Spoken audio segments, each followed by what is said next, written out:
Residents of Barrett Town and Springmount are breathing a sigh of relief following the fatal shooting of Oshane MOTUMBO Earle by the police in Pepper St. Elizabeth last Wednesday. Residents say he terrorized both communities. Sources say his death has put an end to a trail of blood left by a maniacal killer who was at the top of St. James' most wanted list. Since his death, sources have pointed to at least 7 murders, a number of robberies and shootings which were linked to Motumbo over the past 3 years. According to the sources, Motumbo first hit the police's radar when he allegedly committed a murder on November 4, 2019. In that incident, a man known as Ali, a laborer of Corner Road, Dumfries, St. James, was sitting at his mother's shop with other family members when he was pounced on by a gunman, later identified as Motumbo, who shot him all over his body.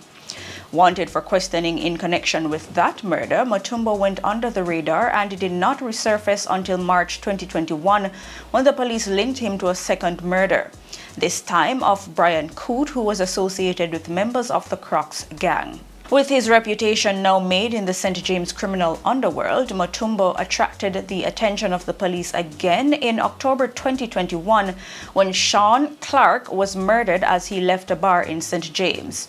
It is believed that Clark was marked for death because he had a relationship with Motumbo's ex-girlfriend.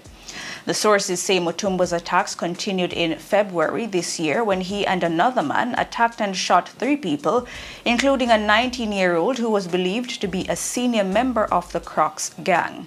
On May 5, another alleged member of the Crocs gang, 24-year-old Dino Scott, otherwise called Bandit, was fatally shot in Spring Gardens. Investigators later linked Motumbo to that killing. The murder of a farmer, Dwayne Russell, in Adelphi Mountain, Spring Gardens on May 18 and Kerry and Dixon hours later, allegedly by Motumbo, caused the police to intensify their search for the man who was now among their most wanted.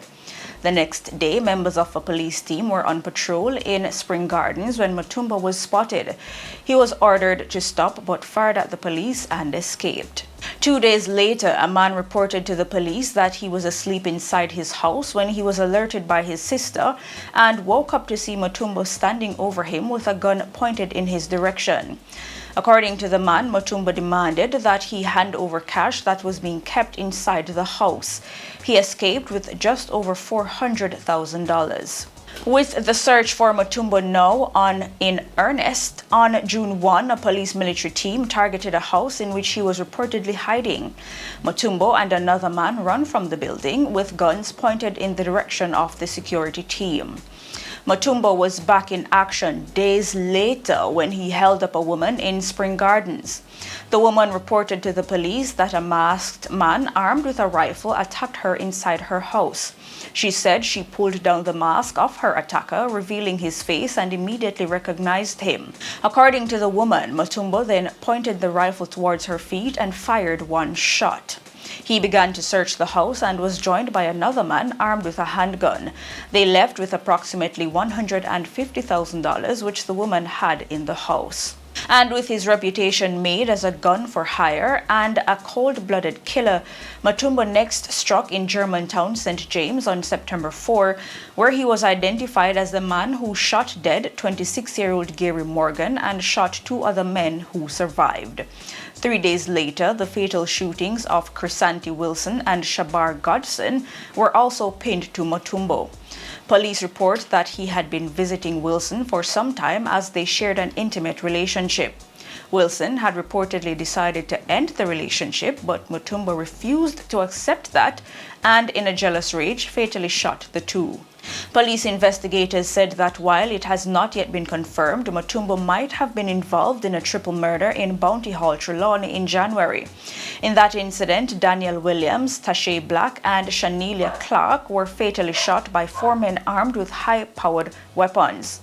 According to the investigators, spent casing found at the scene were matched to the gun used by Motumbo in at least 2 other killings. Teach them! Hey, yo, hello! Send the message and make it reach them. It's teach them. Right here. Warlord representing. Thank you for watching. Like the video before you go. Please subscribe if you haven't done so. And remember to share the video with your friends and family. And browse the channel for more quality content. Until next time, walk good, my friends. Teach them!